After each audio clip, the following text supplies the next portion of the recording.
Anak-anak jadi trauma itu adalah perbuatan yang biadab, tidak bermoral, dan sama sekali tidak beradab. Yang dilakukan mereka itu benar-benar tidak manusiawi. Maaf ya Mbak ya, maaf nih Mbak, ini kayak hewan loh Mbak. Ketika ada persekusi, ketika ada pembubaran ibadah, ketika ada penolakan rumah ibadah, apalagi sampai seperti di Sukabumi Mbak, sampai melakukan pengerusakan, tindakan anarkis pengerusakan, yang mana membuat anak-anak jadi trauma, itu adalah perbuatan yang biadab, jelas. Kita ini tinggal di tahun 2025 Mbak, come on. Ini bukan tinggal tahun, kita tuh bukan tinggal di tahun 1400. Ini udah zaman milenium Mbak. Manusia tuh harusnya sudah bermoral dan harusnya sudah beradab. Apa yang dilakukan oleh warga di Sukabumi kemarin itu adalah tindakan yang tidak bermoral, dan sama sekali tidak beradab. Bahkan itu bisa dibilang sangat biadab. Jadi, of course itu tentu saja itu akan mengundang reaksi dari berbagai macam tokoh publik termasuk praktisi hukum, karena itu tindakan yang tidak bisa ditoleransi Mbak. Makanya Pak Hendro Priyono itu jelas-jelas menegaskan pelaku harus dihukum berat.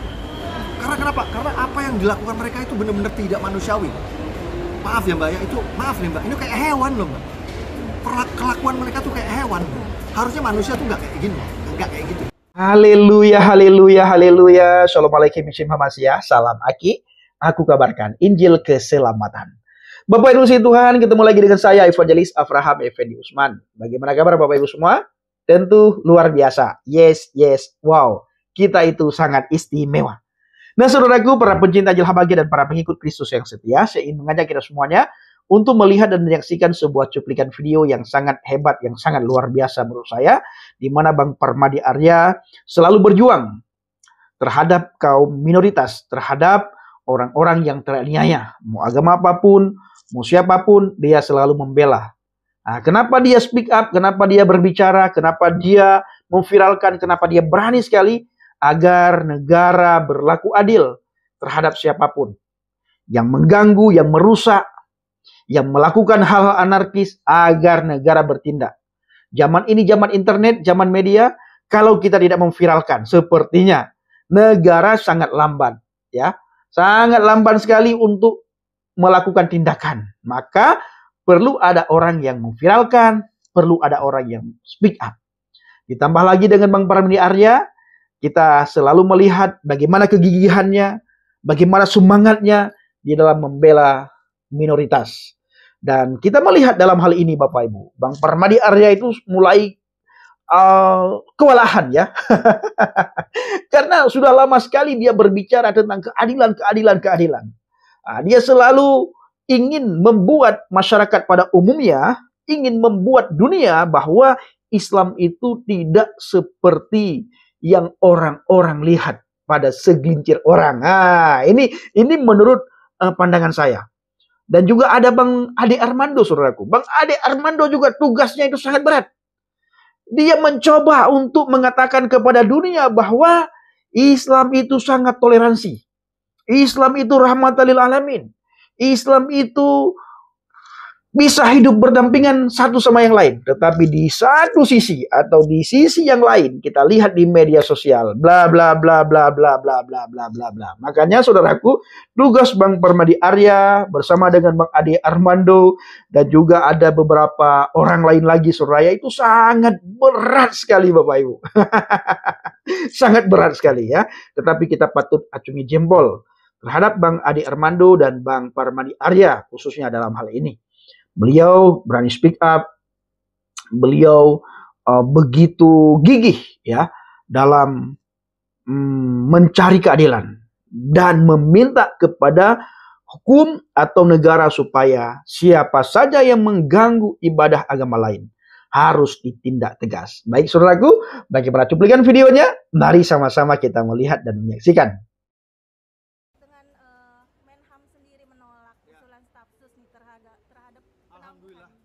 Alhamdulillah. Apalagi kan dari usulan tersebut kan tadinya hanya sebuah usulan, tetapi tidak disetujui, malah sekarang Menham tetap ingin lanjut kasus tersebut. Jadi pernyataan Menhan Kementerian HAM Pak Natalius Pigai ini yang ternyata tidak mengakomodir usulan dari staf susnya, itu kita bisa duga kuat staf susnya itu mungkin karena waktu itu kan staf susnya itu datang ke proses mediasi. Aku nggak tahu itu inisiatifnya siapa, mungkin inisiatifnya Pak Bupati, bisa inisiatifnya perangkat desa. Tapi beliau itu, Pak Thomas, aku lupa namanya, pokoknya kalau nggak salah Pak Thomas. Staf sus itu, Pak Thomas itu datang ke Sukabumi untuk menghadiri mediasi sebagai perwakilan dari pusat. Jadi mungkin Pak Thomas di dalam tekanan, karena aku tahu waktu itu memang di saat mediasi itu keluarga dari tersangka yang sudah ditangkap itu dihadirkan. Mungkin Pak staf sus itu tersentuh hatinya karena aku tahu ada di video-video itu memang ada keluarga-keluarga dari tersangka yang ditangkap itu memang memohon selain ke Kang Deddy juga mungkin ke Pak staf sus, ke Pak Thomas itu memohon agar dilakukan restoratif justice agar bisa ditangguhkan penahanannya. Jadi aku bisa maklum mungkin Pak staf sus itu spontan waktu itu dalam situasi yang mungkin waktu itu tidak tega, mungkin beliau melihat ratapan dan permohonan dari keluarga tersangka agar dilakukan restoratif justice, sehingga Pak Thomas inisiatif mengusulkan di acara mediasi itu agar mungkin dari pusat bisa diberikan penjaminan untuk penangguhan penahanan dalam rangka restoratif justice. Tapi setelah terjadi penolakan oleh Pak Menteri sendiri, kita bisa yakini bahwa ini inisiatif semata-mata inisiatif pribadi dari Pak Thomas sebagai staf sus di acara mediasi. Apalagi kan sebelum adanya statement dari Pak Menteri juga kan, dari pihak Komisi 3 juga sempat mengecam juga nih, mengkritik. Betul. Dari statementnya Pak Thomas sendiri. Yang paling memang itu Pak Abraham Srijaya kalau nggak salah itu Ketua DPR RI dari fraksi Golkar ya. Itu memang beliau yang paling pertama mengecam keras.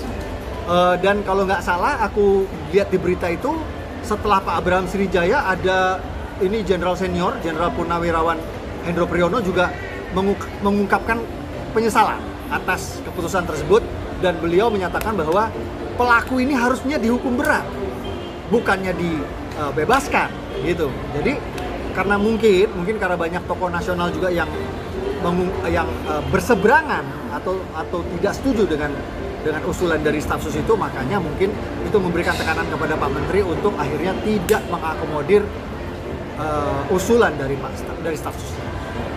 Melihat ini bisa dibilang tuh isunya tuh cukup sensitif ya Mas ya di kalangan masyarakat, apalagi kan selama ini kan kita kan bisa dibilang tuh melewati hidup berbineka ya, tetapi masih ada sekelompok orang yang melakukan intoleransi. Gimana nih Mas mungkin? Ya kan, sebenarnya gini.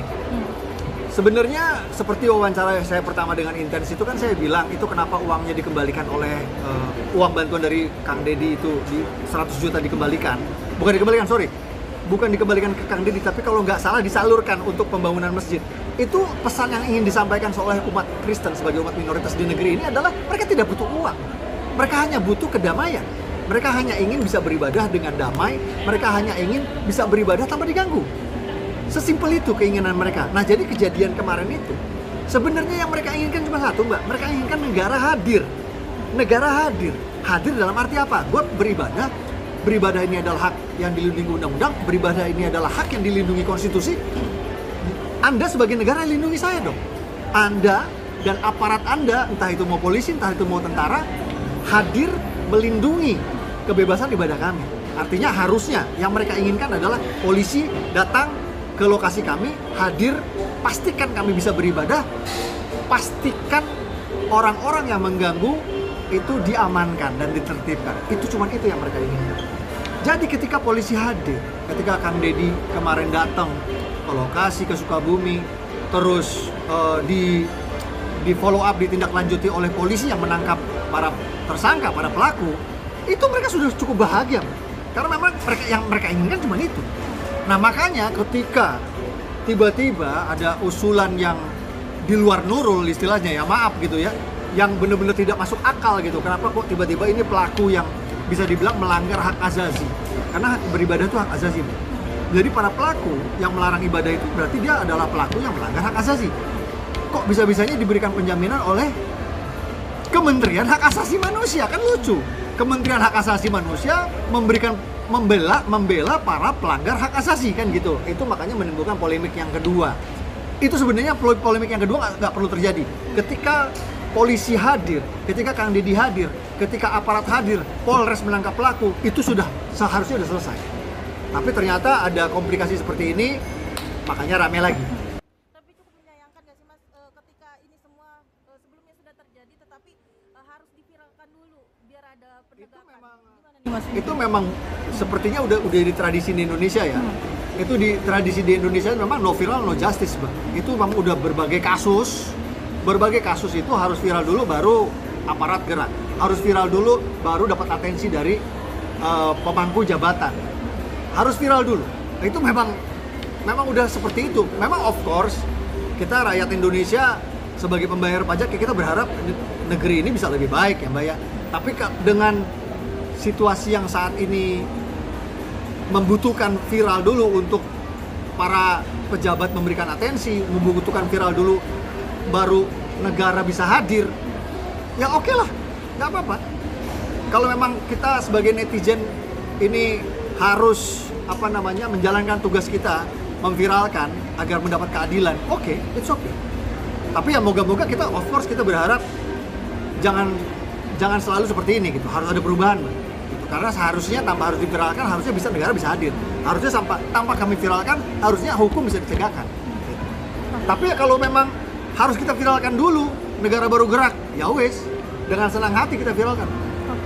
Apalagi sekarang tuh bisa dibilang tuh banyak masyarakat yang mempertanyakan ini Menteri Agama kok belum ada statement apapun terkait dengan kasus yang intoleransi ini. Gimana? Menteri Agama ini kayaknya lagi tidur pules, Mbak.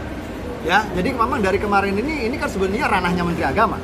Karena Menteri Agama ini kan harusnya hadir sebagai mediator, sebagai regulator, sebagai penengah, ya kan, apabila terjadi gesekan antar umat beragama ini jelas udah lintas agama ini, umat Islam dengan umat Kristen. Harusnya Kementerian Agama menurutku yang paling bertanggung jawab untuk hadir di sini sebagai mediator. Dia harus bisa menengahi, dia harus memberikan solusi, dia harus bisa mitigasi. Tapi itu tidak dilakukan sama sekali. Malah yang kita lihat hadir ini adalah Kementerian Hak Asasi Manusia. Ya mungkin Pak Menteri Agama, Pak Nasaruddin Umar mungkin lagi tidur pules saja Mbak, mungkin belum bangun. Oke, Mas, ini kan bisa dibilang kasus ini belum berakhir ya, tetapi masih ada lagi yang kita ketahui. Ini memang belum selesai karena ini sudah ke proses hukum, dan proses hukum kita seperti kita tahu ada BAP di kepolisian, SP21 dilimpahkan kejaksaan nanti sidang pengadilan. Of course ini masih panjang banget Pak. Mungkin bisa berbulan-bulan, mungkin bisa setahun. Tapi so far so good. Aku lihat kemarin ketika terjadi kasus toleransi tersebut, gubernur sebagai pemimpin daerah hadir. Lalu nggak lama polisi sebagai aparat penegak hukum hadir. Hukum ditegakkan, pelaku ditangkap. So far so good. Lalu kemarin meskipun sempat ada polemik pro kontra, tapi pada akhirnya Kementerian Hak Asasi Manusia melakukan keputusan yang benar, keputusan yang waras. Alhamdulillah, Pak Menteri top, mikirnya masih waras. Dia mengambil keputusan yang tepat dengan tidak mengakomodir usulan staf susnya dan tidak menjadi penjamin untuk penangguhan penahanan. Artinya apa? Pelaku tetap ditahan. So far so good, Pak. Kalau menurut aku, so far so good. Bisa diacungin jempol. Oke, mungkin selama ini setelah adanya kasus ini sempat berkomunikasi nggak sih Mas Permadi dengan pemilik villa tersebut mungkin untuk mengkonfirmasi saat kondisi di sana? Concern saya adalah penegakan hukum. Karena gini, sebenarnya orang kayak saya ini, influencer kayak saya ini, atau aktivis kayak saya ini tidak perlu hadir. Saya tidak perlu ada. Kalau negara hadir, kalau negara gercep, kalau pimpinan daerah gercep, kalau aparat gercep, tidak perlu ada saya, Mbak. Jadi prioritas saya itu hanya saya ingin negara hadir. Makanya saya ngerasa tidak perlu saya berurusan dengan para korban. Yang saya kejar adalah para pemangku jabatan, Mbak. Saya kejar gubernurnya, saya kejar polresnya, saya kejar kapolresnya, saya kejar staf susnya, saya kejar Pak Menterinya. Itu yang saya kejar. Lu do something dong, gitu. Do your job. Lakukan pekerjaanmu. Kita rakyat ini, kita keluar uang, membayar pajak untuk membayar gaji kalian. This is what, ini adalah tugas kalian, gitu. Untuk memberikan perlindungan kepada rakyat. Makanya kalau Mbak tanya, apakah aku berhubungan dengan keluarga korban? Tidak. Tapi yang aku kejar di sini adalah Pak Gubernur, adalah Pak Kapolres. Yang aku kejar ya, aku membuka komunikasi. Pak Stafsus, Pak anggota DPR RI, itu yang saya kejar. Oke, bahkan sampai beberapa bisa dibilang tuh para pakar hukum juga turut mengecam juga ya aksi tersebut. Gimana nih Bang? Seperti Ya iyalah, Bang Mbak. Hotman Paris juga Gini loh, Mbak. akhirnya speak up. Ketika ada persekusi, ketika ada pembubaran ibadah, ketika ada penolakan rumah ibadah, apalagi sampai seperti di Sukabumi, Mbak, sampai melakukan pengerusakan, tindakan anarkis pengerusakan yang mana membuat anak-anak jadi trauma, itu adalah perbuatan yang biadab, jelas. Kita ini tinggal di tahun 2025, Mbak. Come on. Ini bukan tinggal tahun, kita tuh bukan tinggal di tahun 1400. Ini udah zaman milenium, Mbak. Manusia tuh harusnya sudah bermoral dan harusnya sudah beradab. Apa yang dilakukan oleh warga di Sukabumi kemarin itu adalah tindakan yang tidak bermoral dan sama sekali tidak beradab. Bahkan itu bisa dibilang sangat biadab. Jadi, of course itu tentu saja itu akan mengundang reaksi dari berbagai macam tokoh publik termasuk praktisi hukum. Karena itu tindakan yang tidak bisa ditoleransi, Mbak. Makanya Pak Hendro Priyono itu jelas-jelas menegaskan pelaku harus dihukum berat. Karena kenapa? Karena apa yang dilakukan mereka itu benar-benar tidak manusiawi.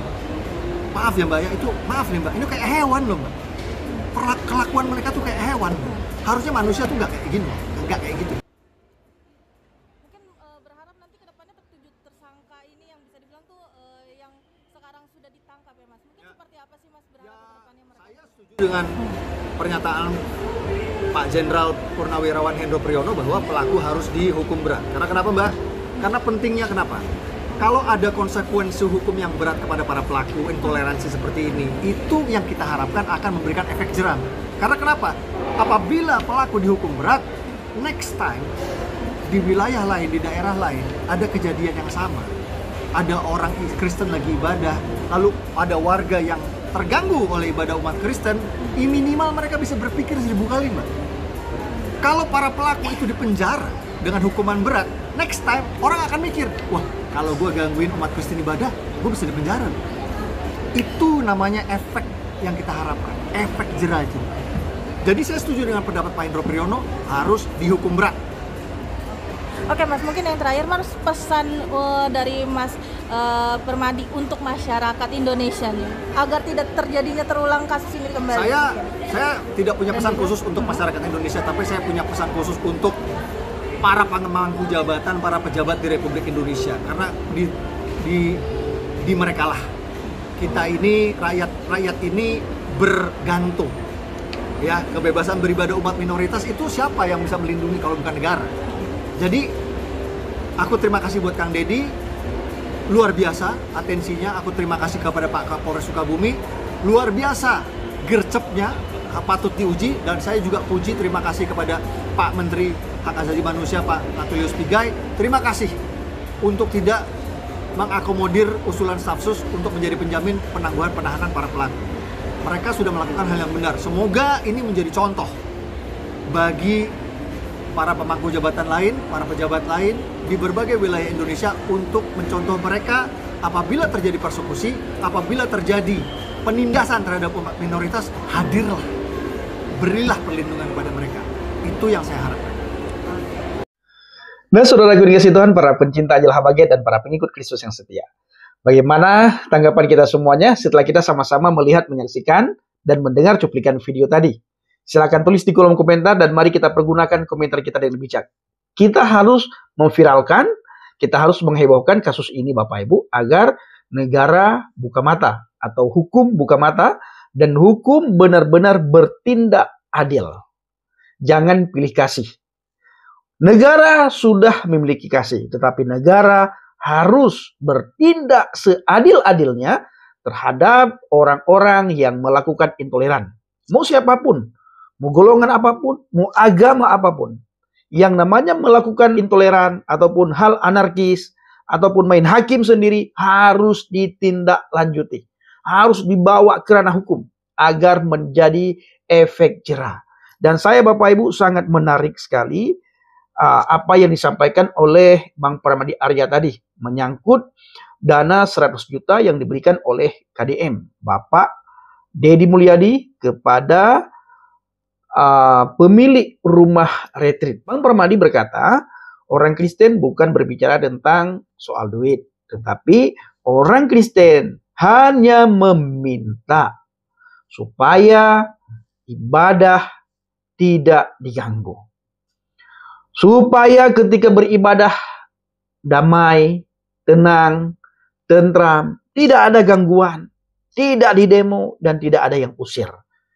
Nah, bukankah negara sudah menjamin setiap pemeluk agama untuk beribadah sesuai dengan keyakinan masing-masing. Tetapi ada saja oknum-oknum tertentu, dan sangat banyak kalau kita kumpulkan oknum itu, ada satu kecamatan, bahkan ada satu kabupaten. Setiap hari kita melihat di media sosial, dan sangat sering kita lihat di media sosial. Mereka membubarkan ibadah yang kita lakukan. Nah, Bapak Ibu, kita tidak tiap saat ke gereja. Kita banyak melakukan ibadah di rumah. Tetapi, bila seandainya kita tiap saat ke gereja, apa yang akan terjadi? Mungkin ada yang demo tiap saat, ada yang demo tiap waktu. Banyak sekali orang-orang di bangsa dan negara ini takut ketika melihat orang Kristen beribadah. Ini kenapa? Padahal setiap agama punya keyakinan masing-masing, punya ibadah masing-masing, punya kitab masing-masing, punya iman masing-masing, bahkan punya Tuhan masing-masing yang diyakini oleh setiap agama. Tetapi kenapa selalu mengganggu ibadah orang lain? Risih ketika melihat orang Kristen bernyanyi, risih ketika melihat orang Kristen beribadah, bahkan takut terhadap salib. Apakah tidak kuat imannya ketika melihat orang Kristen beribadah? Imannya, apakah dia bisa murtad misalnya? Atau imannya bisa down misalnya? Atau imannya bisa jatuh? Atau dia bisa jadi kafir ketika melihat orang Kristen beribadah? Nah, kalau memang seperti itu, artinya orang tersebut belum yakin dengan keyakinannya, belum yakin dengan agamanya, belum yakin dengan kepercayaan yang dianutnya. Nah, coba belajar daripada agama lain. Semua agama di bangsa dan negara ini tidak pernah kita melihat di media sosial mereka mengganggu ibadah orang lain. Kenapa? Karena yakin dengan iman, agama, kepercayaan, dan keyakinannya. Sangat yakin. Apalagi kami orang Kristen, kami punya keyakinan yang kokoh di dalam Yesus Kristus. Hidup bagi kami Kristus, mati keuntungan. Maka ketika kami melihat ibadah agama lain, kami tidak pernah merasa terganggu. Karena kami memiliki keyakinan yang kokoh. Karena kami memiliki harapan yang pasti di dalam Yesus. Mati orang Kristen itu keuntungan, bukan mudah-mudahan.